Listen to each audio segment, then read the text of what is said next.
جب انسان گناہ کرتا ہے تو اس کی زندگی میں اس زندگی کی بات کر رہا ہوں ابھی، آخرت میں جو ہوگا اس زندگی میں کس طرح سے اس کو ٹارچر کرتے ہیں اور اس پہ آتے ہیں۔ Number 1 is prevention of knowledge,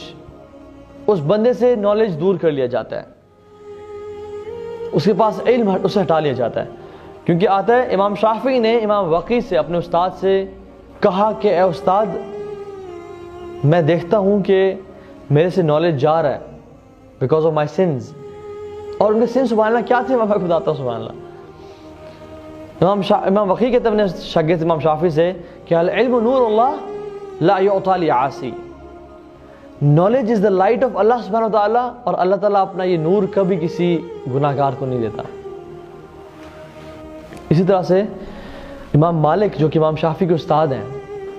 انہوں نے امام شافعی کا جو فوٹوجینک میموری اور ٹیلنٹ دیکھا نا، تو کہا کہ میرے بیٹے تجھے اللہ نے بڑا نعمتوں سے نوازا ہے، ان نعمتوں کو ضائع مت کرنا بظلمت المعاصی، اپنے گناہوں کے اندھیروں سے۔ امام شافعی کہتے ہیں کہ ایک دفعہ میں چل رہا تھا بازار میں اور ہوا چلی اور ایک عورت کا ٹخنا ننگا ہوا اس ہوا کی وجہ سے، اس کا کپڑا اٹھ گیا اور میری نظر اس پہ پڑ گئی۔ کہتے ہیں اس چیز کی وجہ سے میں نے اپنی میموری کم ہوتے ہوئے فیل کی، I felt a loss of my memory. This is how sensitive they were in regards to their sins. And subhanallah, here we are.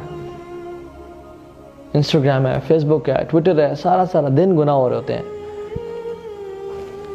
لوگوں کے ساتھ زیادتی ہے، ماں باپ کی نافرمانی ہے۔ We sin day in day out and we never complain and we never think کہ یار جو میرے ساتھ ہو رہا ہے یہ میرے گناہوں کی وجہ سے۔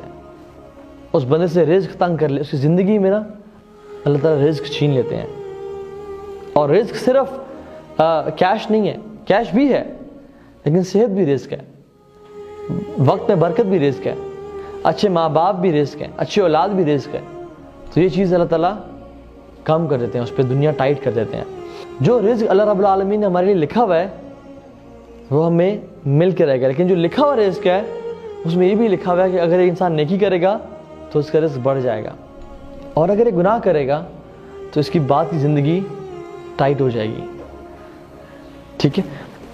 اللہ کے نبی نے انسٹرکشن دی ہمیں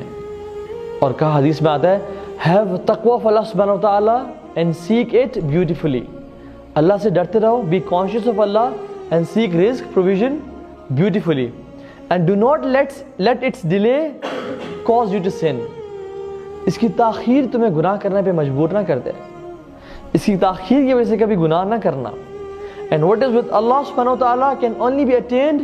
through His obedience and ta'at، جو اللہ کے پاس ہے وہ صرف اس کی اطاعت سے مل سکتا ہے، اس کی نافرمانی سے نہیں مل سکتا۔ ہمارے ہمیں you know we have some fault in تقدیر and توکل اللہ سبحانہ wa ta'ala، کہ یہ جو چیز ملنی ہے مجھے وہ مل کی رہنی ہے مجھے، چاہے میں بس ایفرٹ کرنا میرا کام ہے، لیکن حرام وے سے اس کو لینا this is not my job۔ So سنز جو ہے وہ کیا کرتے ہیں، رزق کو روک دیتے ہیں۔